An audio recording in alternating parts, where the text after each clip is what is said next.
Hey folks, we're live. There's no reason to fool around with the intro video, I think. I think we're going to not do that anymore for this stream because we don't need to. We have the streaming soon screen, so I think that covers it. So we're going to get right into it.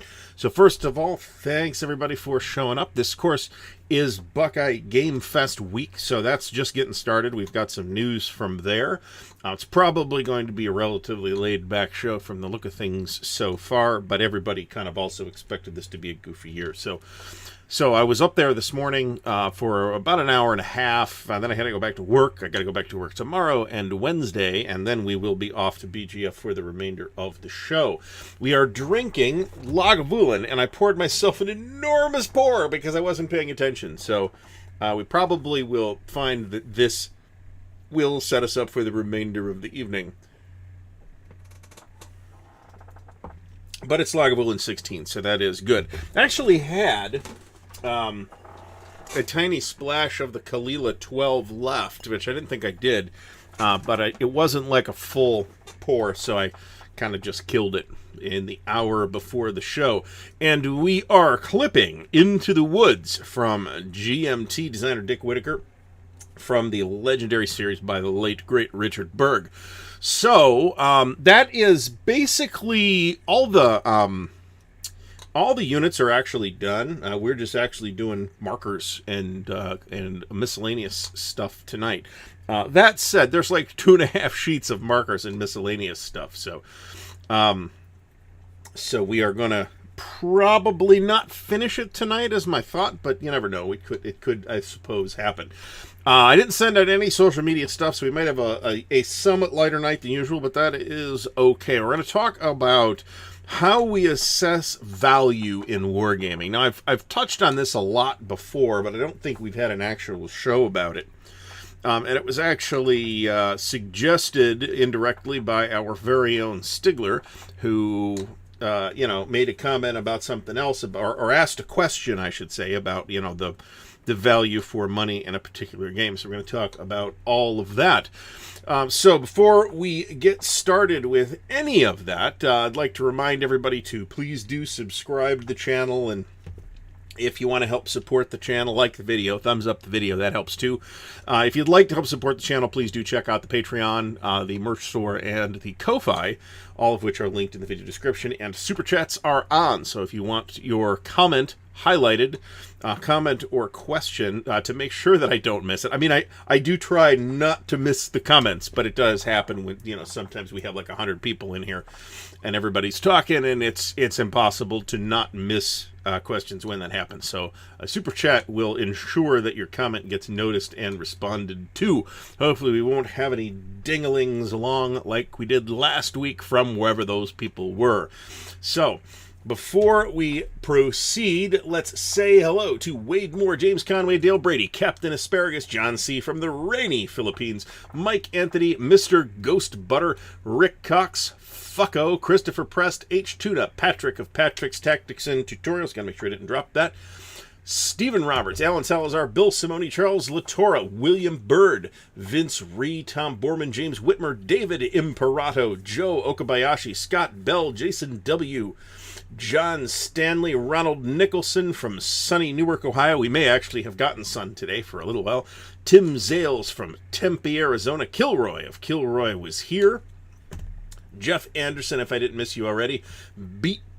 Where did it go? Palelu 99, Beat Cafe, Manders, Jacob Guernsey, Jeffrey Wesovich, Todd Walser, The Command Tent, John from Half-Assed Gaming is here, Sofa Kings, welcome to the stream, John Longshore is in the house, there is Mr. Stigler himself, Jason W., and Ken Porter. So I'd like to thank everybody for coming by and spending your Monday evening with me. It is appreciated.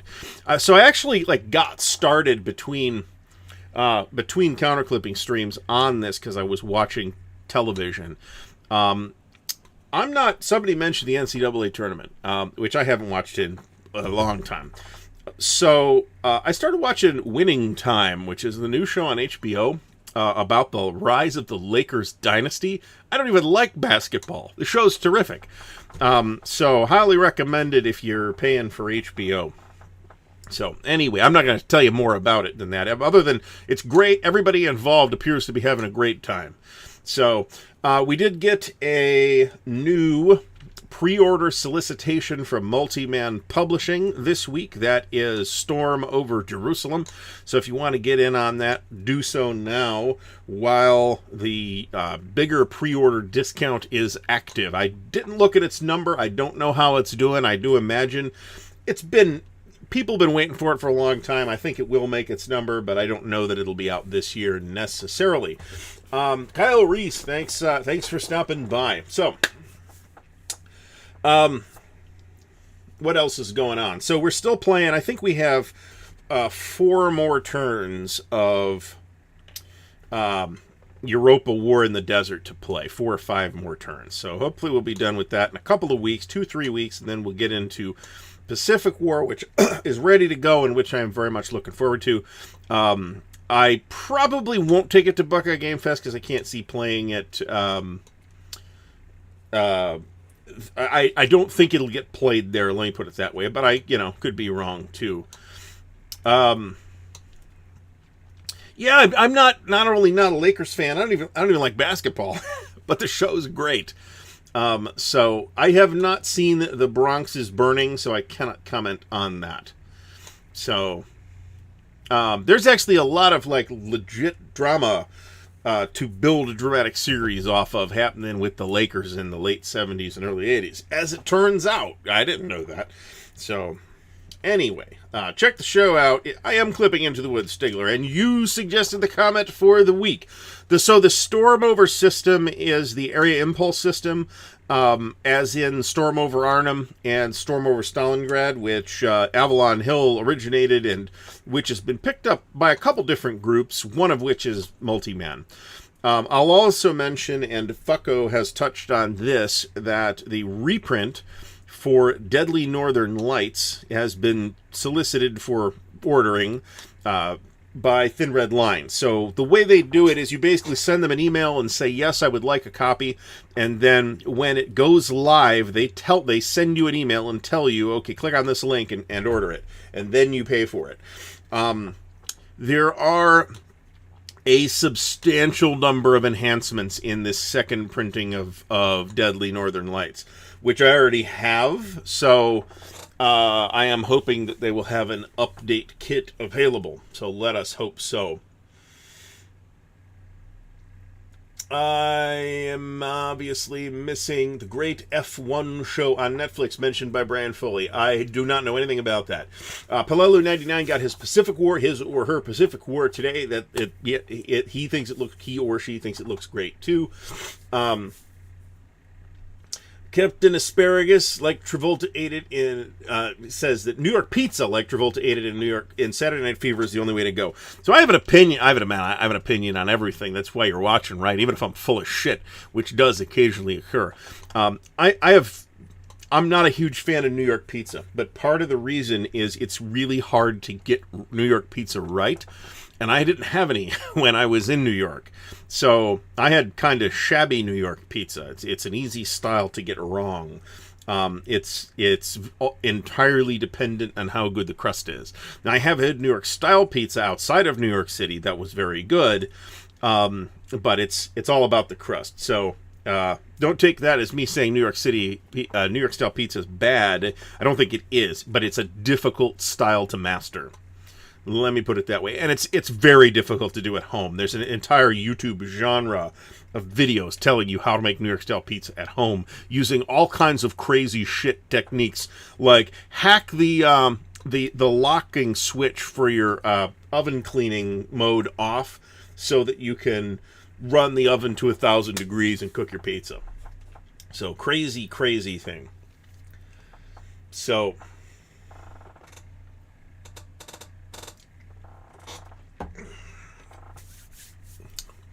Have-Ass Gaming is, as mentioned, a museum, and I missed the museum. So, Jeffrey Westovich is in video games. Didn't know that, but let me talk briefly about that.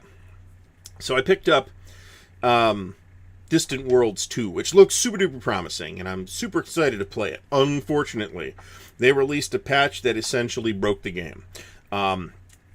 Huge input lag, and single-digit frame rates essentially made it unplayable, so I refunded it. I had played like 2 hours of it, and you can't play it for very long and still get a refund through Steam. I'll circle back to it at a later time. I have instead been playing Stellaris, which is a game that I've played quite a bit of over the years, and it's just as good now as it used to be. So, and probably be playing a little bit of the Elder Scrolls Online, maybe.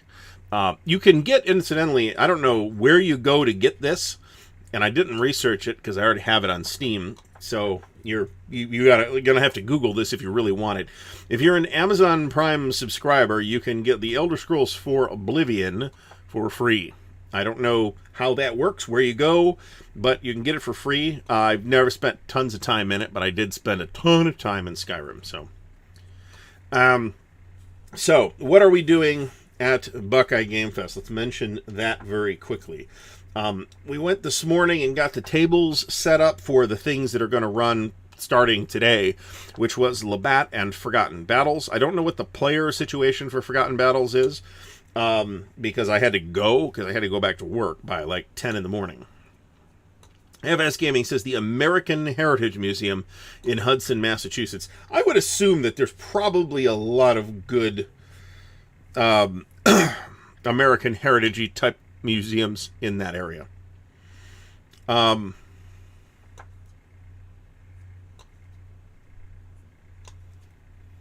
Guthwolf asks, how many times do we need to play a game, be it the main campaign or a certain number of smaller scenarios, to make you feel like you've gotten your money's worth? I'll be honest, I think we're going to get into this, but I think the number of times is one. Bearing in mind that a game that is a bigger project to play the whole campaign of is almost certainly more expensive, and a game that's easier to play, or more digestible, if you will, is probably less expensive. So I think that the time is probably once. But everybody gets to decide that for themselves too. I mean, what do you say? You break it down to, hours of entertainment that you got in the box, and then determine a cost per hour based on the cost of the box versus the number of hours you spent on it. I actually think that's a relatively reasonable way to calculate value of a game. And certainly if you... I've said this before, I suspect I got my money out of the Third Winter, and it's I think the pre-order price on that was like $180. I think I probably got my money out of it before the game even came out, right? Before I paid a cent into it, because I was involved in the playtests. So, Nordic Maelstrom asks about the Napoleonic Wargames on my shelf, and this is actually what. So let me give you the whole pitch here. This is actually what brought up the topic for the evening. So this was actually asked by Stigler in my unboxing video of Bonaparte in the Quadrilateral. This is the Library of Napoleonic Battles series from Kevin Zucker and OSG, the Operational Studies Group. Incidentally, I mentioned in that video that it's essentially a one-man operation, and Kevin was kind enough to send me an email to say, no, it isn't. There's a whole bunch of other people involved. Read the credits. And I'm sure he's right, when you think about it, that a bunch of people are involved in these very detailed games. And it's not just him, although he is, the guy whose name is on the box. Thank you, John Longshore, very much. So, yes, I do have Decision Games. We actually talked about this briefly at BGF this morning about something, I don't even remember what it was, something that was put on pre-order or sale or something like that for from Decision. I think it was the Der Weltkrieg series, which is not published by them. It is merely sold by them. So I don't know because they raise the prices on them. They put them on sale, but then they raise the prices, which is a kind of classic shady retailer move. But I don't know in this case that, I'm sure Stigler has an opinion on this, but I am sure that, I don't know, I'm not sure, I should say, what the real situation was there. But in any case, the series is good. They are not the designers. They're not the publishers. They just sell the boxes. Really, the only things that are of interest to me that are in the Decision Games pipeline at this time are whatever Joe Youst wants to do for Goss, which is the next big boxed game is going to be Market Garden. The game is going to be called, I believe, Over the Rhine, which is not a great title, but, they don't want to call it Highway to the Reich for obvious reasons. So, and then there's talk of another small Goss game in presumably World at War magazine again. So we have basically 2 full sheets of miscellaneous markers here, which may end up in the strength markers specifically may end up in baggies. We'll see how that actually works out. So I'm not as hard on Decision as Stigler is, but no one is, so it's all good. But Stigler had mentioned that the OSG titles are about $100 a box, right? Unless you got in on the pre-order price, which is at a significant discount, then the box price is something like $60. By the way, these just literally just fall out of the sheet at a fart. But if you're paying retail for them, yeah, they're $90 to $109 or something like that bucks a box, and that does sound like a lot considering it's 4 battles. Sometimes, as in the case with Bonaparte and the Quadrilateral, that's a very early set of battles in the period. It's in 1790, I think 1796 or. Yeah, 1796 and early 1797. Way smaller battles. And you saw this, right? Because it came out at the same time as the reprint of 4 Lost Battles, which is 1813 battles during the German campaign. Those are pretty big battles. So you saw the difference between the huge number of relatively. I mean, neither game is enormous. They're 2 counter sheet games. And the number of maps kind of varies, and you do get a significant amount of paper in there too, right? With displays and setup cards and stuff like that. So, I've always felt like if I've decided to buy into the series, and I haven't played every boxed game in the series, which there's 13 now. If you would like to count them, you will see that there are 13 there, and I think there's going to be about 8 more. Now I do have other Decision games, right? I have D-Day at Omaha Beach, which is excellent. I have RAF, which is excellent. I have a couple of the magazine games, which are varying in quality, let's say, without getting completely consumed with the complaints about Decision games. Now, everybody gets to decide this for themselves, though. That's the thing. I mean, I happen to be fortunate enough to be able to say, hey, I can spend $200 on, Pacific War in Vietnam or $500. Pacific War, Vietnam, Salerno, and Into the Woods. And, copies for Fucko as well of a couple of those games. So, but a couple of those are in the $100 neighborhood, right? So, and that's a lot of money. I'm not going to say that's not a lot of money. Everybody has to decide whether it's too much or not. But let's say Into the Woods, right? This is a big game, and Stigler will tell us, I'm sure, what the MSRP of Into the Woods is, so we don't have to all look it up. But Alan Salazar, so Highway to the Kremlin is the operational game. Napoleon against Russia is 5 battles that happened during the campaign. So it's really kind of an apples and oranges type of thing. As to better, I mean, that's going to be up to you and whether you prefer Napoleonic battles operational or Napoleonic warfare operational or tactical.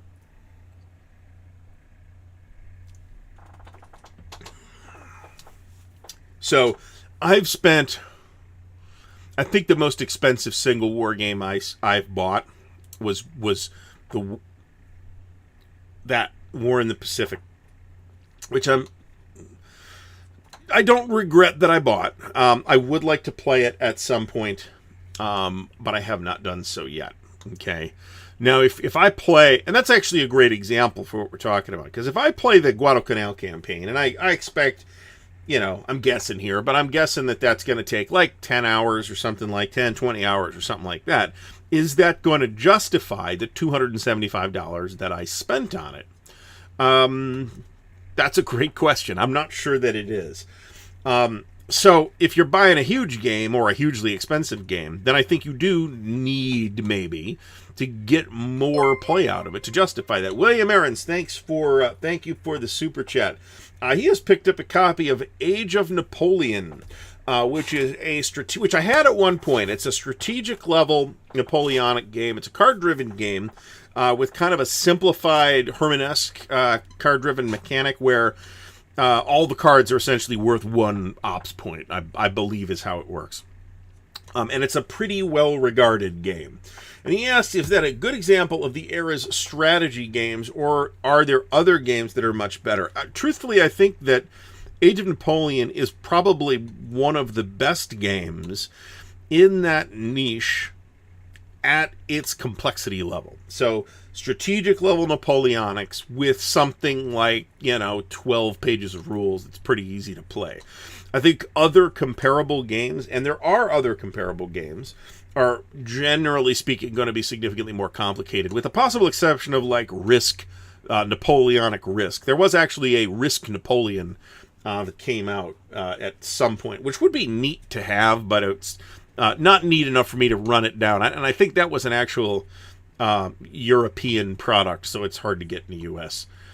Now, back to Into the Woods, right, where Stigler mentions that there's, and I mentioned this in the unboxing, there's a ton of scenarios in here, right? And it's, less than $60, I think, was the pre-order price. I think let's look it up, since we don't know. And I'd rather not pull a number from my actual actually, no, I'm wrong. The actual MSRP is $59. Okay, so that makes, I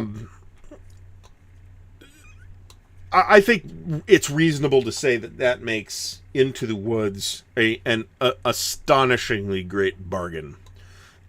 If you play 2 of the scenarios and spend 20 hours playing the game, you'll have paid about $5 an hour for entertainment. You and whoever you're playing with. Maybe it's just you and maybe it's not. And I think that's pretty good. I mean, going to the movies is kind of the benchmark I like to use, and that kind of starts at $7 to $10 an hour now, right? Depending on the theater you're going to. Around here, going to the movies costs about $15 to $20 a person. So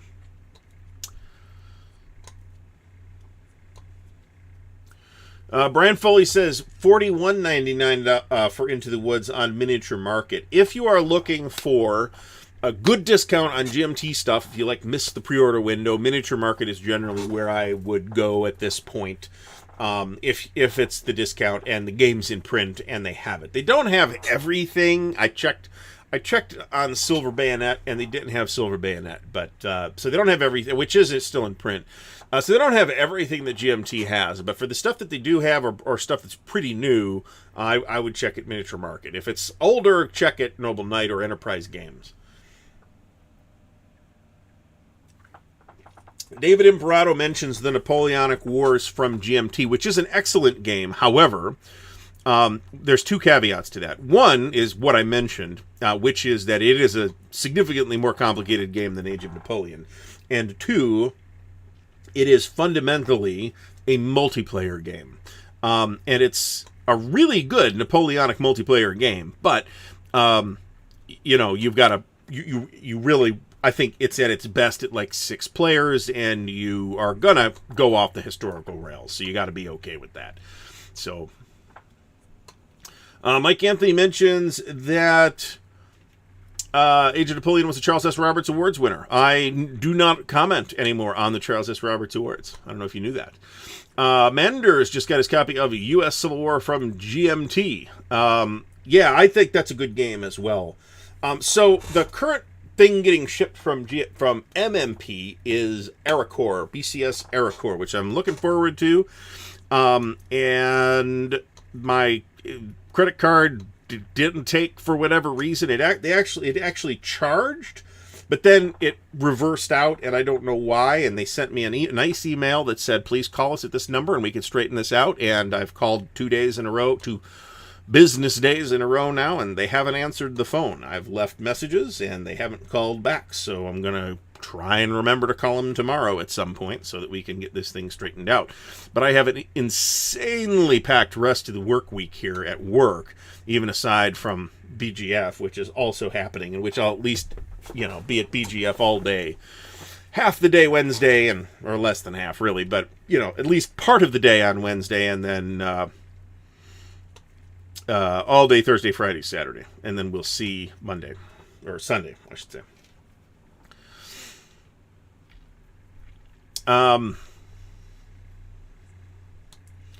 Well, yeah, going to the movies, I'm just talking about the ticket price. I'm not even talking about the price of the concessions, which, of course, is where they annihilate you.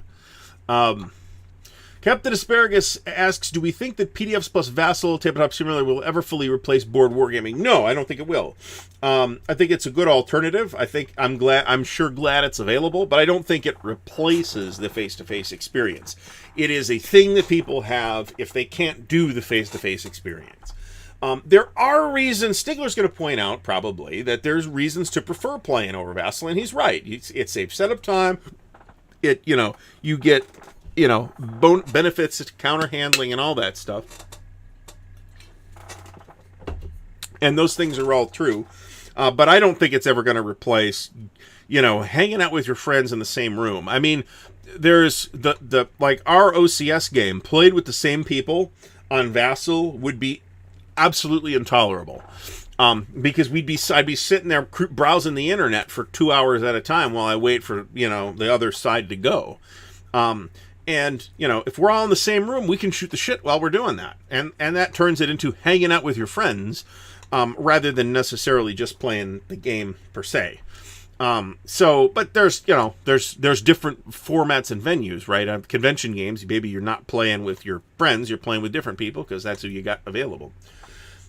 Brant, we spent 2 hours bitching about the CSRs this year, and then 2 hours last year. I don't need to say anything right now, so that is my point. Thanks for stopping by, though.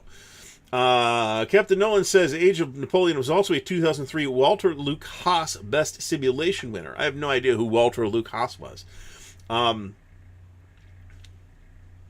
John C., of course, is getting his stuff sent on a boat at some point. Well, maybe it's not a boat, but it's being shipped efficiently. Yeah, I'm actually kind of hurting for bookshelf real estate, to be completely blunt about it. I do feel like playing on Vassal is like sitting in front of the computer, because I'm sitting in this ass chair. So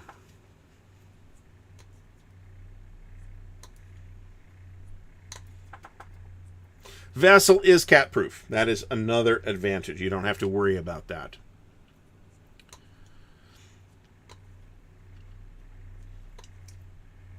Now, Bob Mosdal, thanks for stopping by, first of all. If I've mispronounced your name, please feel free to mock me in where you're at. But there are some Vassal modules, but this is a small minority of Vassal modules that automates a bunch of stuff. The GTS Vassal modules, for example, automate a ton of stuff. And those add significantly to playability. So it is possible to do that. Most module designers do not do that.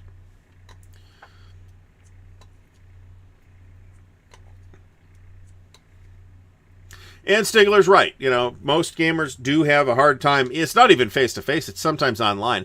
I have had to turn down 3 RPG campaigns in literally the last 3 days, because I cannot spend another 2 to 4 hours sitting in front of this computer playing games. I just can't. There's too much. The time investment is too big.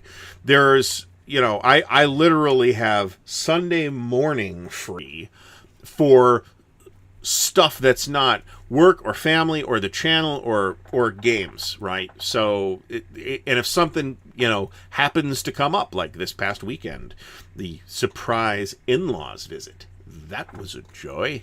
So everyone survived unmurdered, miraculously, but, it was a thing that caused us to, me to had things going on, but they didn't happen because the in-laws decided they were calling Columbus for some reason. Yarrowplane mentions Men of Iron, which is one of those big value pack GMT games that's come out over the last few years that I keep mentioning as a really good value for money. Let me just check on what the price is for that. So there's, I'll mention this too, the American Revolution Tri-Pack, the Battles of the American Revolution Tri-Pack is also really good value for money. The Men of Iron Tri-Pack is actually $95, but the Men of Iron Tri-Pack has like 15 battles in it or something like that. It's a lot. There's a lot in that box. So even at that higher price, again, if you, Statalizer, thank you for subscribing. If you play a couple of those battles, and I've already played 2 of them, then I think you should be good to go on the value for money proposition.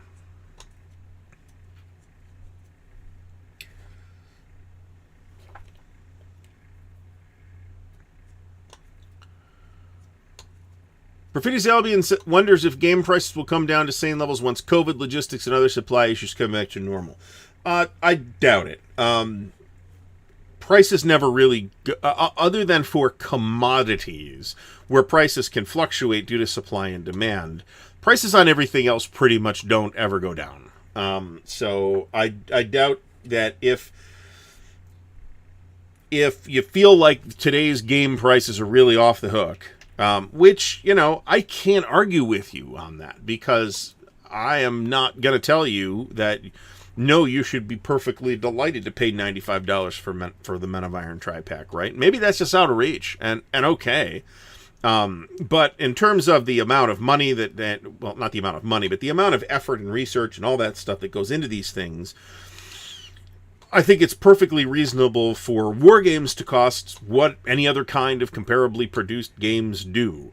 And the production quality of many Hex and Counter war games is a lot lower than one would get out of Euro games, for example. But those Euro games, might run, some of those are not cheap. But compare Gloomhaven, right? Which I want to say Gloomhaven runs $120 or $150 MSRP, something like that. But the amount of stuff you get in that box is first of all, the box is the size of a friggin' car. The amount of stuff that you get in it's packed solid. No war game is going to be able to compare with that because of the volumes that we're talking about, right? A prosperous war game company might be printing 5,000 to 8,000 copies of something like that. And Gloomhaven's been out for a couple of years. I'd venture to say that there's probably 100 or 200,000 copies floating around. War games just can't really compete with that outside of a very small number of games that a lot of people don't call war games, like things like Twilight Struggle. So, all right, I think we're going to start sticking some stuff in the trays here. Managed to get everything fairly happy here. I think I'm pretty pleased with the tray layout. I'm only gonna be able to get 2 trays in the box, but I'm pretty okay with that. Captain Nolan says, I haven't run this number, but says that $1 in 1971 is equivalent in purchasing power to about $7.01 today. I can tell you that a lot of times people run these numbers and say, okay, here's a game from 1980. Here's what it was worth in $1980. Here's what the same thing would cost in 2022 dollars. And a lot of times it's kind of right in the ballpark, right? So, how are we doing this?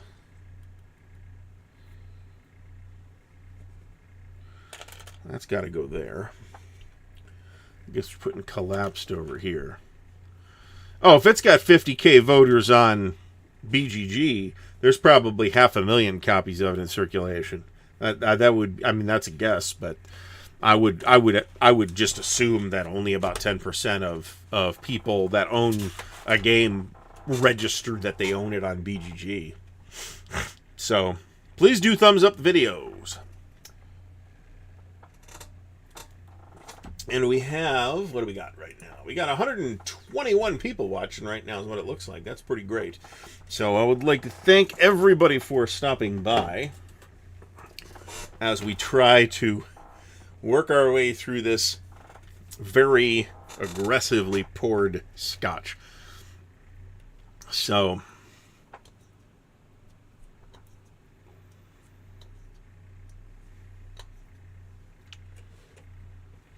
Mo's Game Table. First of all, Mo, thanks for stopping by. Hobby games will outdo war games volume-wise. Yeah, exactly, right? And that makes a huge difference in terms of what it costs to produce these things. So, I mean, that's going to be a factor. So, the actual governor of New Jersey, who is no longer Chris Christie, by the way, I forget who it is, but put a post out on April Fool's Day that he was declaring the middle finger to be the official state bird of New Jersey in keeping with New Jersey's traditional culture and values, which I thought was pretty funny and completely in line with New Jersey. So, Mo mentions that Gloomhaven had 45,000. Yeah, so my guess was radically low. 45,000 Kickstarter backers. So that's just people that bought it on Kickstarter, not everywhere else. Ardwulf asks, what percentage of my game collection would I consider I've got my money's worth out of playing them? So, that's an interesting way of asking, how many of these games have I played? And answering the question slightly disingenuously, but it is kind of the way I think of it, is if I say, I have not played, here's my 13 Library of Napoleonics Battles games, okay? Here's my 13 games that I own. I've played, I think, 4 battles out of the series so far, right? So I consider myself to have played the series. I haven't played every battle in the series, obviously. I haven't played every box in the series, but I've played the series, right? And I'll play the series in the future, and I'm happy with that. But if I say, hey, how much value have I gotten out of them, then I probably have some room to make that up, right? I probably have not gotten, I mean, I'm completely spitballing this. I got, I think, two of those, no, I take that back. I got one of them, the first one, the Last Success was the first one I had. And I got it in a pay it forward. So that one was kind of sort of free. And the rest of them I paid for. I did buy the big 4-pack of games that was available, where you basically bought 3 games and got 1 free, is kind of how the numbers worked out. So I'd say out of 13 games, I'd probably have put in, and I've only gotten like the last 2 or maybe 3, well, 3 or maybe 4 at the pre-order price. So I think it's probably a reasonable guess to suggest that I have probably put $800 or so into that system. That might be a slightly but not grievously low estimate, okay? And I have probably gotten roughly 15 to 20 hours of gameplay out of it. So I've got some room to make that up, right? On the other hand, we can look at OCS, right? Where I have probably spent a comparable, I think I have, do I have them all up here? I don't think I do. No, I don't have them all up here. So I've got most of the games in the series. And I have bought most of them. I think I may have gotten a couple in pay it forwards or hand-me-downs or whatever. I certainly did not pay anything like the going price for Case Blue. And for that matter, a lot of the ones I got after they were out of print, but I also paid, I think, reasonable prices for them. And a couple of them were, like, incomplete, right? So my copy of Sicily, Triumph, and Folly, Sicily 1, was not complete. It didn't have the marker sheets, didn't have the rules, but it had the counters on the maps, and I'm like, fine, that's cool by me. So, and I only paid, I think, $40 for it, so which is well under its market value if it was complete. So I'd say the number of the amount of dollars that I'd put into OCS is probably comparable. It's probably $800,000, $1,200, something like that over the course of several years. And I have, without hesitation, I have gotten my money out of that game because we play that friggin' thing well, it's currently not twice a week, but for a while we were actually playing it 3 times a week, right? I play it at conventions. I get tons of value out of OCS. So if you're playing it regularly, then I think the price of the MSRP is kind of irrelevant. If it's a thing you're playing on a ongoing basis, right? This applies to Europa. This applies to not to me necessarily, but people who play Europa all the time. It applies to ASL. It applies to and there's supposed to be a new printing of Doomed Battalions next year, I think. Speaking of ASL and the money sink that is. But when I position this question to be answered in this way, there's a really important assumption that I'm building into the answer, which is that you're going to play it. If it's going to be sitting on a shelf, then in almost no case is it worth the money. If you have no chance of playing it. Now, there are people who are collectors, and if that's your hobby, then cool, but I've never really considered that. Yarrow Plain asks a good question. What makes you consider culling a game from your collection and selling or trading it? I generally will not do that unless I feel, and this is where I am now, right? I've been in different places before. I've been in other places where, I really want this expensive thing, this Battle for Normandy, for example. So I'm going to sell, and I don't have the money for it, so I'm going to sell 3 other games to get it. Or there's a pay it forward for something that I really want, and I had to give up something that I really didn't want to give up to get the pay it forward. That kind of thing has happened before. But now, bearing in mind that I am very pinched on shelf space, I'm really not getting rid of anything unless I think that there's no chance of me playing it, that it might be difficult for me to find other people who have the game if I want to play it, or I think there's no chance of me rebuying it again in the future because I've done that entirely too many times. So, and that's irritating. We don't do OCS 3 times a week right now. Right now we're doing it once a week because I can't swing the 3 times a week right now. So...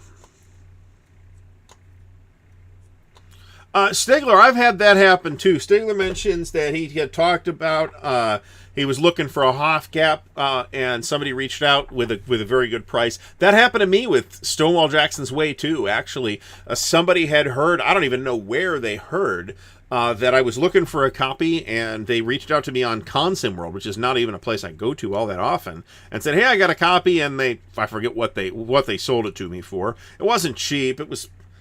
The price I'm remembering in my head is $85, which may or may not have been accurate because it was a number of years ago now. But it was, not cheap, but it was certainly not what the going rate was at the time. Stigler says he's thinking about divesting Fighting Wings. That's actually a series I'm sort of interested in, but I also feel like I have more than enough air games at this time. I have 2 of the GMT operational air games. I have Red Storm. And I have the Burning Blue, which is the Battle of Britain operational air game.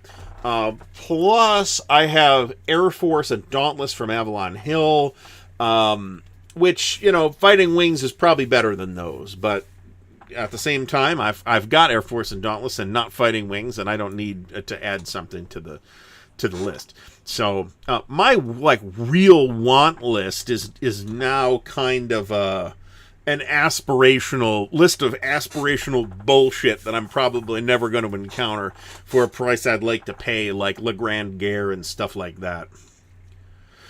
Guthwolf, what advice would we give for trying to find face-to-face wargaming players in your area? So, if there is a store that sells wargames, ask around up there.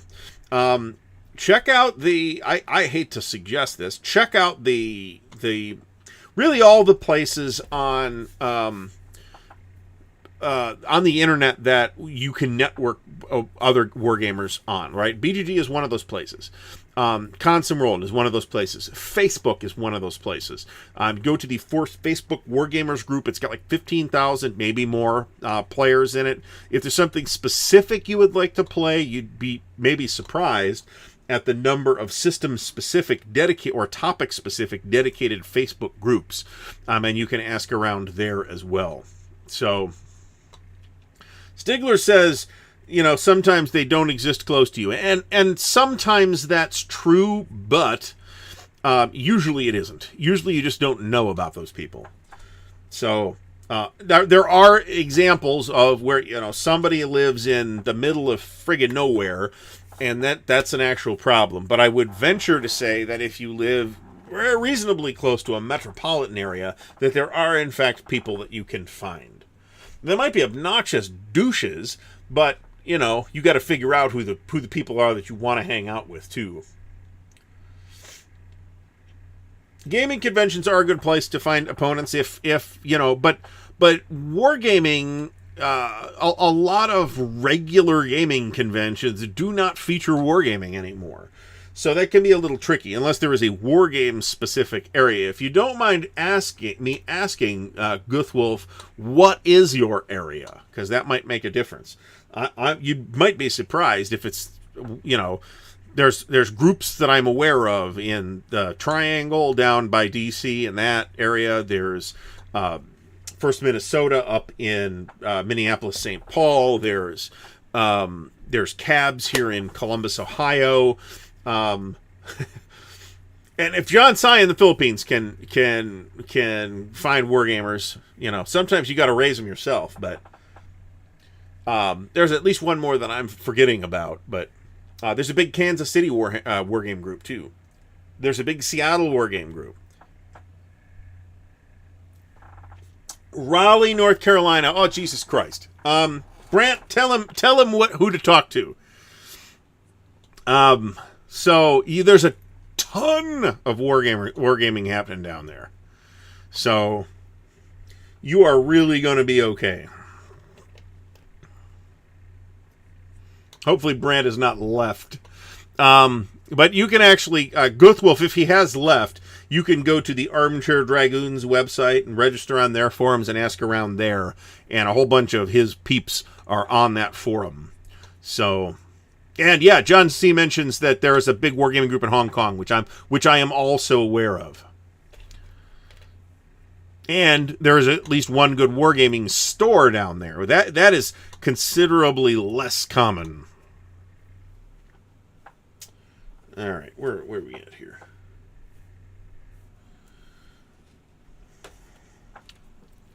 I think we're still clipping.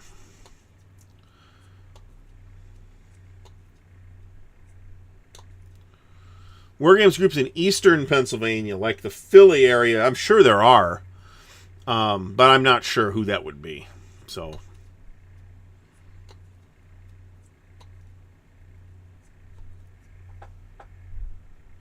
now there's value in organization too. So Cabs, the local gaming group, does not have the wargaming presence that it used to. A lot of the wargaming presence has moved out to people's houses. Cabs is likely to relocate their meetings in the next year or so as well, but not much I can do about that.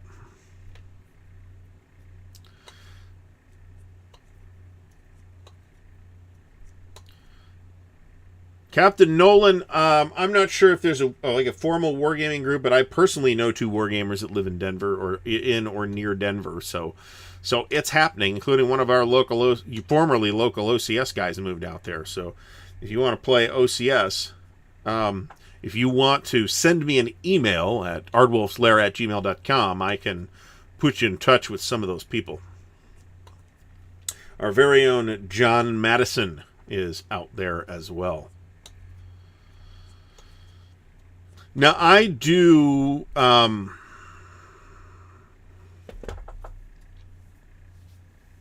Keyports mentions around Harrisburg. I mean, there's... Down in that general area, there's... Historicon is down in that neck of the woods, as I recall. So... certainly there's miniatures getting played down there. This, by the way, so I think I mentioned last Monday that I had the last tattoo sitting.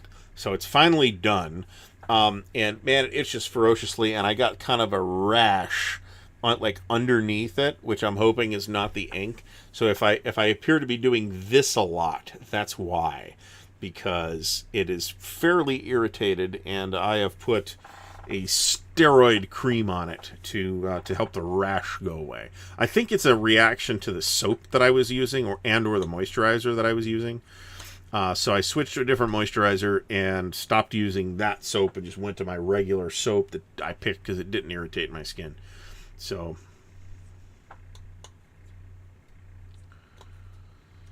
Ooh, Mike Anthony picked up a copy of Le Grand Guerre for $303. That would be an example of a price I am unwilling to pay for Le Grand Guerre. It would be a curiosity. And I would probably not play it.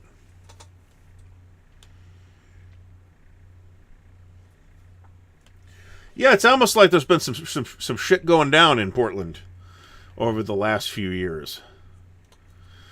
John Longshore, I am not going to compare Le Grand Guerre to Der Weltkrieg. Der Weltkrieg is really an operational game that happens to cover the entire war, and you can do the whole war in it if you want to.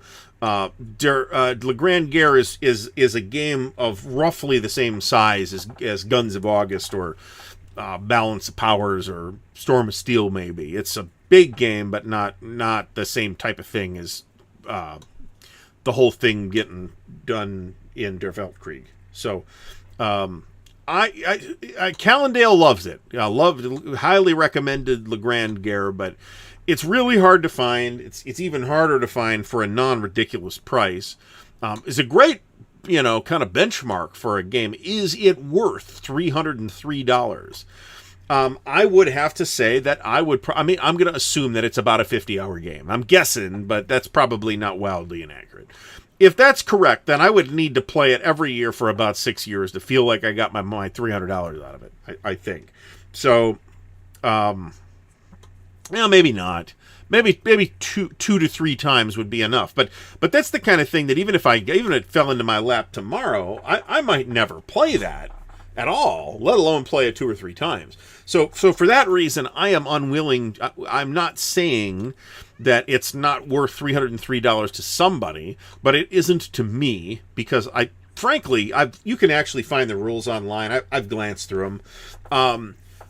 I don't see that it's a vastly better game than Balance of Powers or Storm of Steel. So, which are, I think, games of similar scale and scope. So,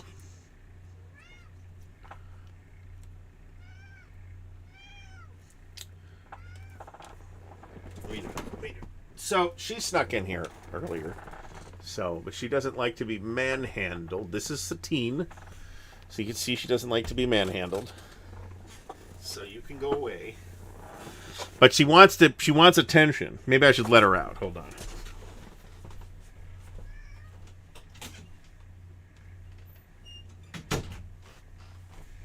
Okay. Normally there's no cats in here. So also I can vouch that the components for Le Grand Guerre are a bit on the ugly side by modern standards. So,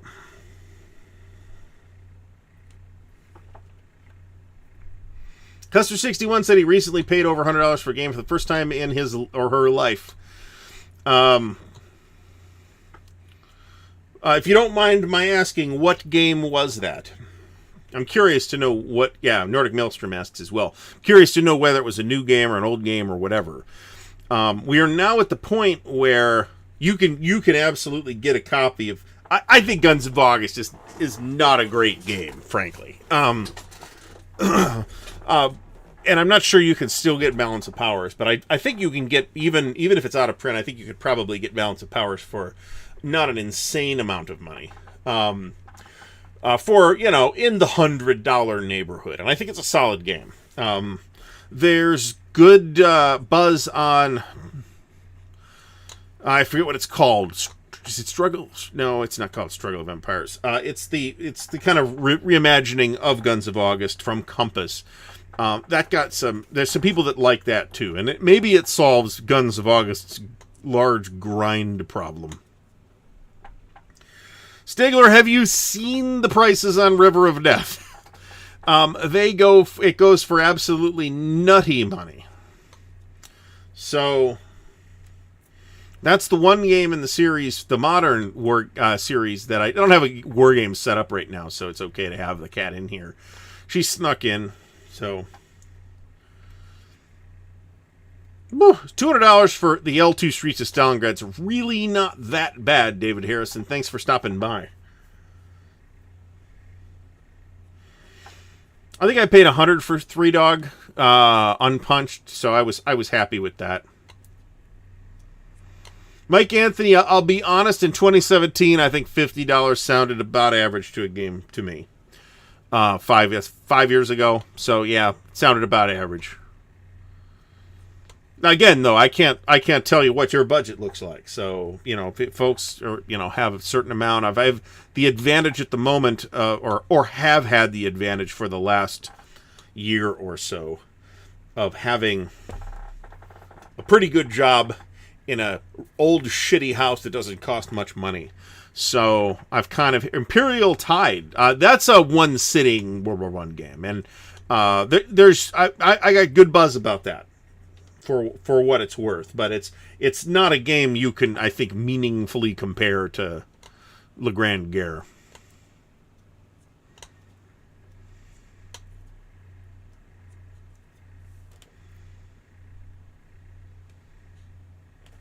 Now, all that said, I have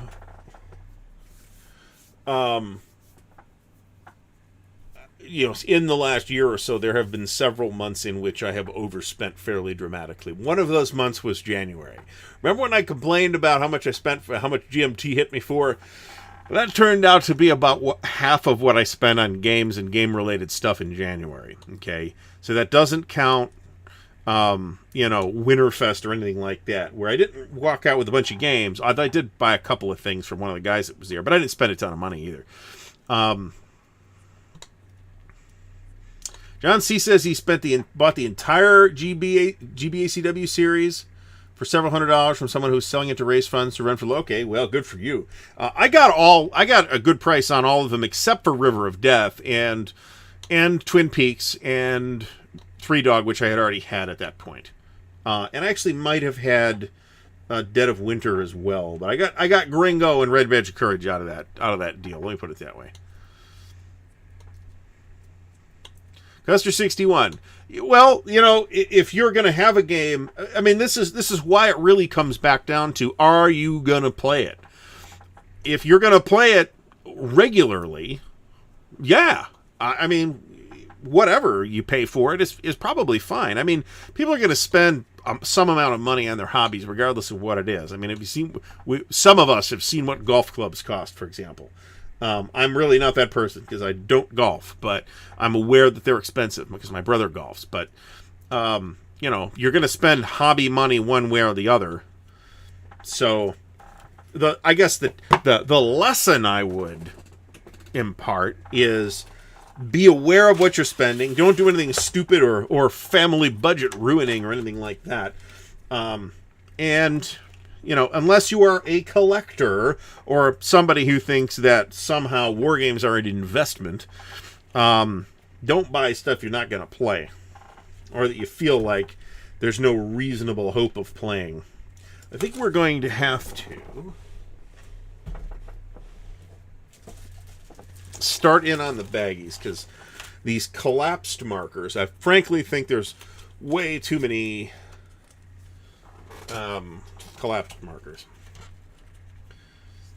Now, that's I missed it. Somebody mentioned miniatures games. So I mean, I've never really done historical miniatures, right? And I don't know what the landscape on historical miniatures really looks like right now. But I can talk about what 40K used to cost when I was playing 40K, which has been almost 20 years now. But even back in the day, man, that was you could pour as much money as you wanted into that. And this was, while you were painting the figures yourself too. Bear in mind that some people that play something like 40K pay people to paint their figures for them. There are also people who pay people to clip their counters for them. I might add that too. But I've got too much stuff to clip of mine that I can't be clipping other people's stuff too.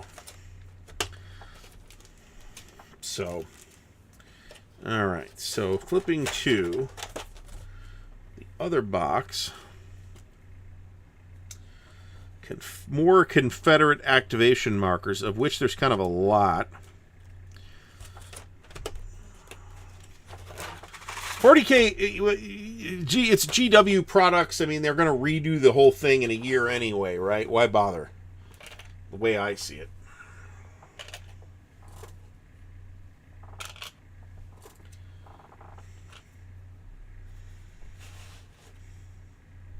Are we arguing about whether vassal even counts as really playing the game or not? I think that's a bit of a fatuous point. I mean, obviously, I think it does. Even if you're doing it solitaire, it still does. SPI consistently found in the polls that they did all the time that a lot of people, maybe even a majority, played their games, their being SPI's games, played those games solitaire. That was a very consistent finding. So now, solitaire is something I'd rather not do if I don't have to. And I guess I don't know if Stigler's ever put it this way, but to ask the question of, I would rather play face-to-face, okay, with physical components, even though, I've never spilled the big gulp on the table of on the vassal monitor, for example, although I guess it could happen and I have to replace the keyboard. I've never spilled a drink on a wargame table, but I have, let pieces of paper slip out of my hands that then floated under the entire front line and dislodged most of the game. That's a thing that has happened. And you don't have to really worry about that on vassal. Worst case, you revert back to the previous save game. Very easy to find MMP gamers. They're down in the Maryland area. So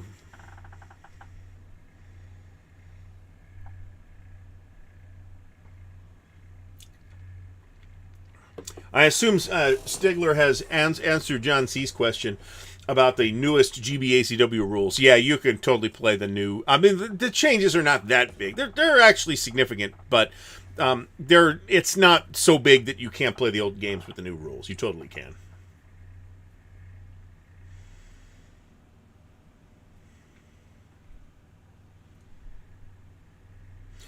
Brant seems to feel that there's not a ton of ASL players in that North Carolina area. I'm not sure he's right about that, but then again, I'm not down there. So, Doug's son says, first of all, Doug, welcome back. Says that 15mm historical minis aren't all that expensive to buy, and the painting time is part of the hobby. Yeah, it is. That's why I don't do that hobby. That's exactly true. If you really just hate painting miniatures, unless you're just so wealthy that you can afford to have other people paint them for you, then you probably don't belong in the miniature hobby. It sounds callous to say, I suppose, but maybe it's not the hobby for you. And you can certainly find plenty of people. I mean, you can go to Instagram or Facebook or YouTube and find really good miniature painters, historical and non-historical. Instagram seems to feed me a lot of 40K and Warhammer types of things, but whatever.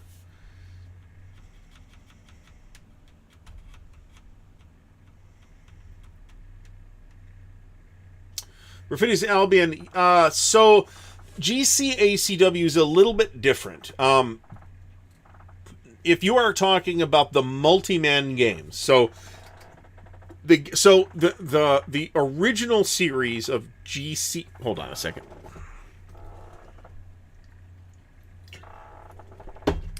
So the original series of GCACW games from Avalon Hill did not have a series rulebook. They all had their own unique rulebooks, and that led to some subtle differences between the games. Okay, Grant Takes Command and the Skirmisher #1, published by Avalon, published by Multiman, introduce the first series rulebook. Okay, and from that point, it doesn't matter which series rulebook you use for any of those games, all the way back to Grant Takes Command.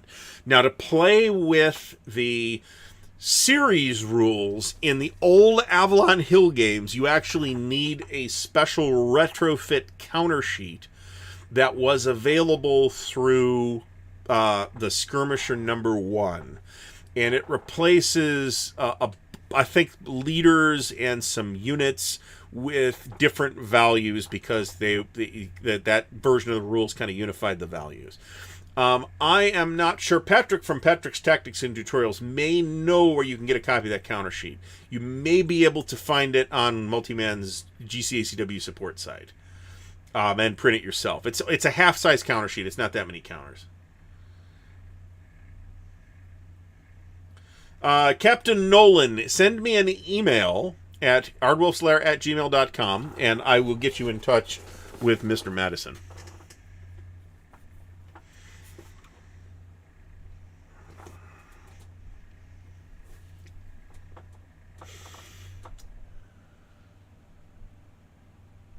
Some people do make a living painting miniatures for people and doing terrain and stuff, but it's not a very good living, frankly.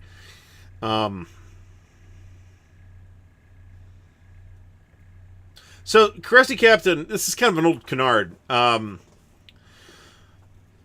mentions that he's playing Atlantic Wall and that it's taking longer than it did to fight the actual campaign. But if you think about it, in any tactical game, that's going to be part of the experience, right? I mean, they're about to play, or started today, Dresden, the La Bataille de la Dresde at BGF, and that's going to take, the battle took a day or two, and it's going to take them a week to play it out. So, and they might not finish, so we'll see.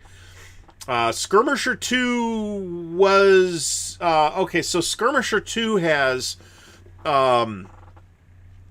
Burnside Takes Command in it, though, which is the Fredericksburg campaign.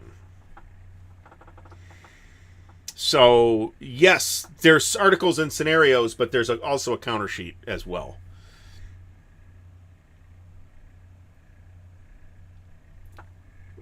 Speaking of that, wasn't GMT East this past weekend?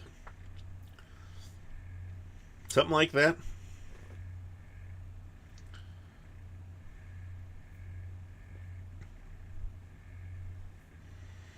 I never, when I was painting miniatures, I never managed to get like a whole group of anything painted. Even like a squad of Space Marines, which, as I recall, is like 5 Space Marines. So, to great campaigns in the American Civil War, David Harrison, thanks for asking. Grant Takes Command is being replaced as part of On to Richmond 2. So, On to Richmond 2 will contain a new version of On to Richmond, which is the Peninsula Campaign, which is where Robert E. Lee became famous as Robert E. Lee. And a new version of Grant Takes Command, plus an entirely new Petersburg module. So very much looking forward to that whenever MMP wants to produce it. And they're talking about a Skirmisher issue 3 too. I agree that they should try and reprint Skirmisher 1 and 2, but I don't think that'll happen. I'd rather, because I don't think they'll reprint Skirmisher 1 and 2, nor do I think they need to particularly, as long as they incorporate the scenarios into current products. I'm pretty okay with it. Yeah, I could look it up on the event calendar, but I'm not looking it up right now, and I think I saw pictures of it this week. So, Old Lady Plays, thanks for stopping by.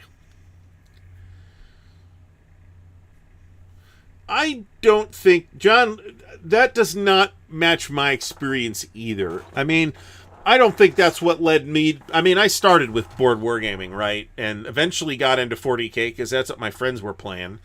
And then drifted away from 40K, and then many, many years later, without even being tempted by 40K, got back into historical board games. So I'm not saying that's never true, but I think that does not match my experience either. I did have a Warhammer Fantasy. I painted some Warhammer Fantasy miniatures, and by some, I think I mean 3 ever at one point.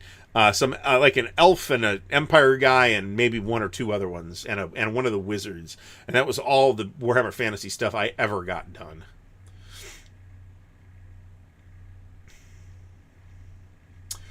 John C's asking about Richard Berg's Glory system from GMT.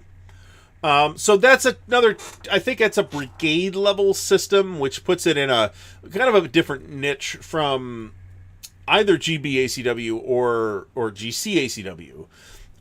Closer to GB because they're battle games, right? I think I don't really see a lot of talk about the Glory series at this point. I think you're better off maybe waiting for Rebel Fury from Mark Herman. That's going to be the Waterloo system from the C3I game from a couple years ago. And I didn't like the Gettysburg game. They're very similar systems, but the scales are quite different. I thought that scale and the mechanics combined worked really well for Waterloo and not as well, and it's kind of operational, and not as well for the tactical Gettysburg.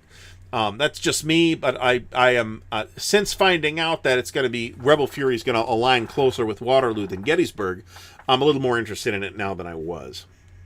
But those games ought to be pretty playable in short amounts of time, like, one sitting battle games of, I think there's 5 battles in the box or something like that. Model railroading. We've got one of our local fellas is into model railroading as well.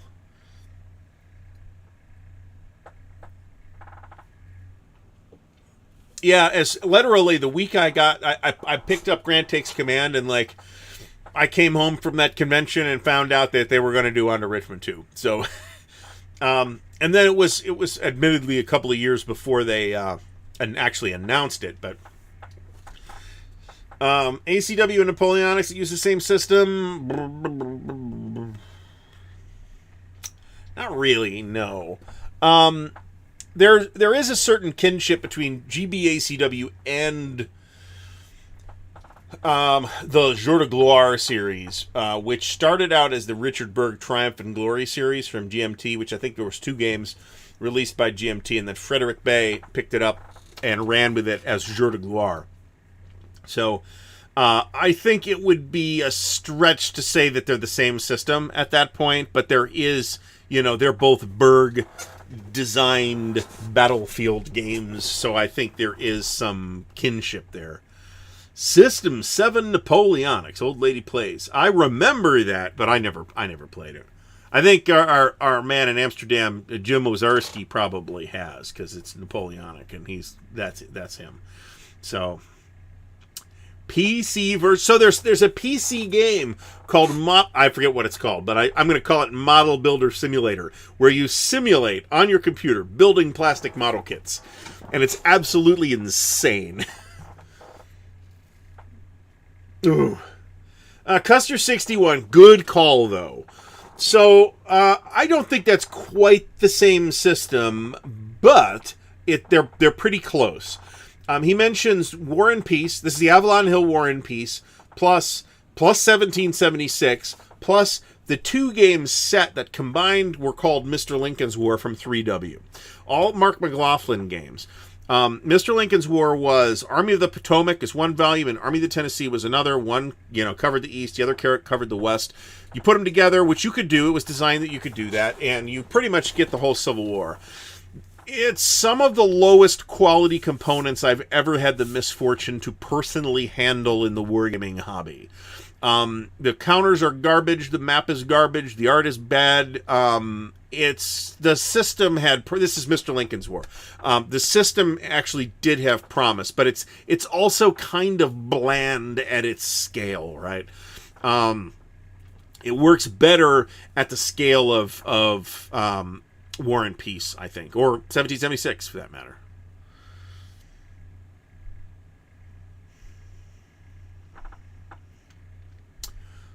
Perfidious Albion mentions Flames of War, which is as I recall, World War II 28mm miniatures system.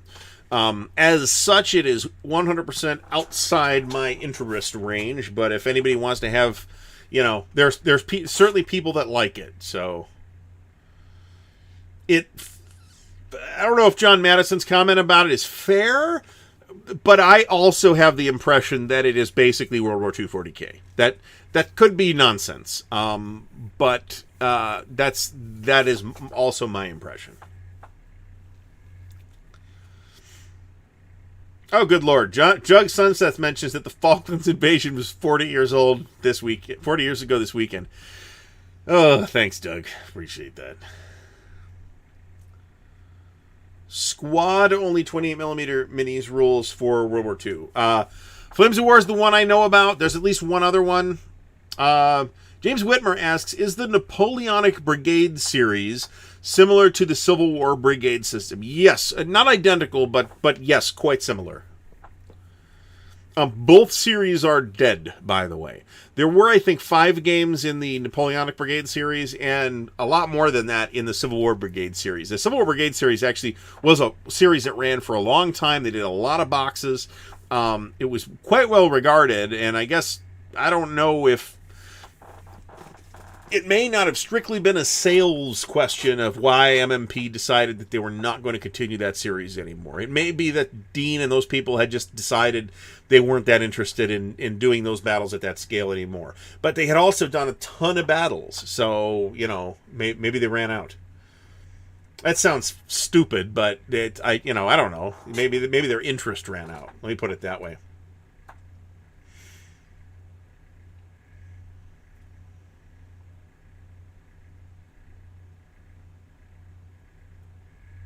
So Bob Mosdahl says that Civil War Brigade series has been replaced by Line of Battle. So that's kind of true. However, Line of Battle is an extension. So the Civil War Brigade series eventually spawned the RSS or Regimental Sub-Series, which was, again, a slightly modified system, but a different scale, so that the battles are regimental rather than brigade series, which means they're pretty big games.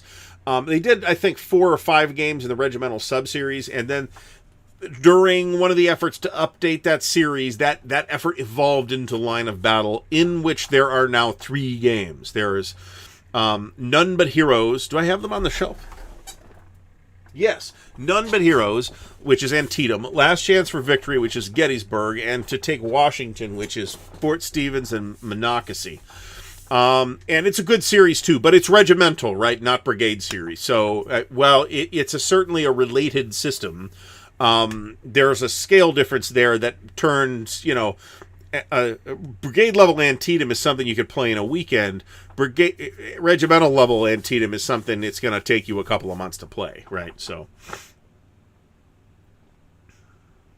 and playing every week like we did. So... and it's a good, it's a good series too. I like. We end up talking here on this show more about Great Battles because Stigler's here and he loves Great Battles, and it's also a really good series. And there are things that I like about both series, and for that matter, there are things that I like about the Blind Swords, Herman Lettman's system, which is a mostly regimental scale system as well, but it's like a lot simpler and a lot cleaner and plays a lot faster. So there is robust discussion of Flames of War in the chat. You guys go at it. I have nothing meaningful to add about that.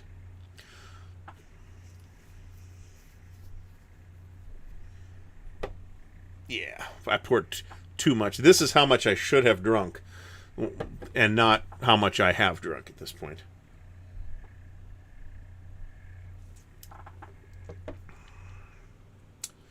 The first two line of battle games are very pricey right now. Last Chance for Victory is in I think can reasonably be considered the definitive regimental level Gettysburg game, and for a couple of reasons. Part of which is, it's a good system and it's a regimental level treatment of Gettysburg. But part of that is the amount of historical research that went into it, the number of scenarios. It's a really high value package. There's like 20 scenarios in that box, ranging in size from half a piece of paper all the way up to 4 maps. So there's a lot of value in that box. But if you have to pay $350 for it on the secondary market, then maybe I don't care. How much value is in the box. Maybe that's just too much money.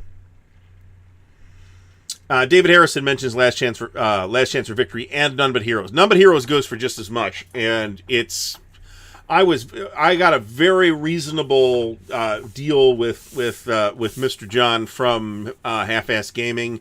Has supplied me with my copy of None But Heroes, which was at the top of my wish list for some years.